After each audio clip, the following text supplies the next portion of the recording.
जय हिंद दोस्तों। आज हम बात करेंगे हिंदी साहित्य के। आखिर हिंदी साहित्य की रचनाओं को किस तरह टिप्स पर किया जा सकता है। अगर आप भी संपूर्ण साहित्य को टिप्स पर करना चाहते हैं तो 1 वीक का फ्री क्लास लेकर देखें। अगर आपकी जिंदगी नहीं बदल गई, आपकी पढ़ने की रणनीति नहीं बदल गई, तो जीवन में कभी वीडियो मत देखना। दोस्तों, जीतने वाले, किसी ने कहा है जीतने वाले अलग काम नहीं करते, हर काम को अलग तरीके से करते हैं। हम उसी तरीके की बात करते हैं। आज तक हम सब साहित्य को रटते रहे हैं, रटने का प्रयास किए हैं। जितना हमने रटा है उतना भूल गए हैं। तो अब रटने की जरूरत नहीं है। अब हिंदी साहित्य के रचनाओं को मिनटों में नहीं, सेकंडों में टिप्स पर करने की जरूरत है। इतना कंपटीशन में जब तक आप सेकंडों में नहीं करेंगे तो आप पीछे छूट जाएंगे।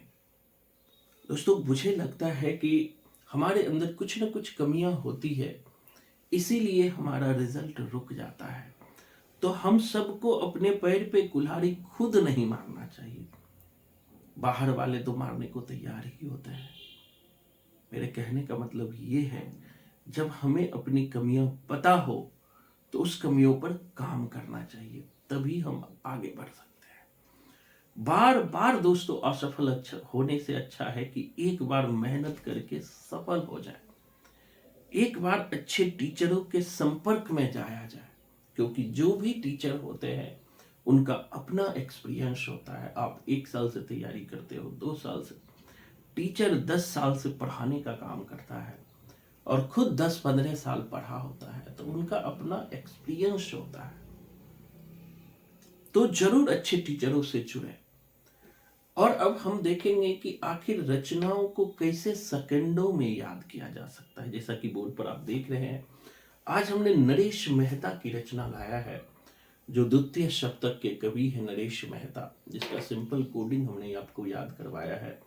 शमशेर, भवानी, शकुंतला, हरि नारायण की पूजा करते हैं, नरेश और धर्मवीर, रघुवीर की पूजा करते हैं। तो इन रचनाओं को कैसे टिप्स पर किया जा सकता है सिंपल कोडिंग थ्रू।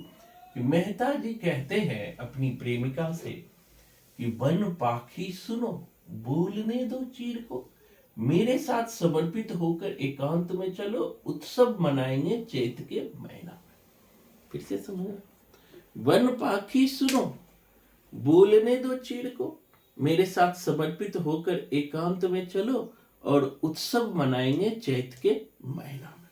एक बार और समझना कि मेहता जी अपनी प्रेमिका से कहते हैं, वन पाखी सुनो, बोलने दो चीर को, मेरे साथ समर्पित होकर एकांत में चलो और चैत के उत्सव मनाएंगे चैत के महीना में।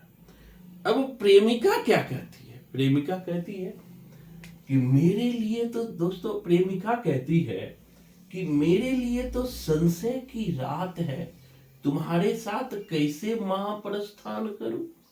हमें तो प्रवाद्य पर्व लगेगा, क्योंकि सबरी और समय देवता हमें देख रहे हैं। क्योंकि सबरी और समय देवता हमें देख रहे हैं। याद हो गया? एक बार समझिएगा फिर से।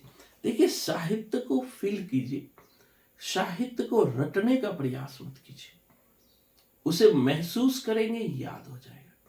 जैसे मेहता जी अपनी प्रेमिका से कहते हैं, वन पाखी सुनो, बोलने दो चीर को, जिसको जो बोलना है बोलने दो, मेरे साथ समर्पित होकर एकांत में चलो, उत्सव मनाएंगे चैत के महीने में। अब प्रेमिका कहती है कि हमारे लिए तो संशय की रात है, तुम्हारे साथ कैसे महाप्रस्थान करूं। हमें तो प्रभात पर्व लगेगा, क्योंकि सबरी और समय देवता मेरा पहरा कर रहे हैं। वो देख लेंगे तो समाज में जग हंसाई होगी, इसलिए हम तुम्हारे साथ नहीं जाएंगे। तो इस तरह से नरेश मेहता की रचनाओं को हम याद कर सकते हैं। ऐसे ही नहीं दोस्तों, संपूर्ण साहित्य को कोडिंग के द्वारा टिप्स पर किया जा सकता है, और एक बार पढ़ लोगे तो रिजल्ट एनटीए भी आपका नहीं रोक सकता है, बशर्ते कि हमारा दिशा और दशा दोनों ठीक होनी चाहिए। क्वालिटी की बात होनी चाहिए, ना कि क्वांटिटी की। तो अगर आप भी जीवन में सफल होना चाहते हैं तो बस 1 वीक का फ्री क्लास लेकर देखो।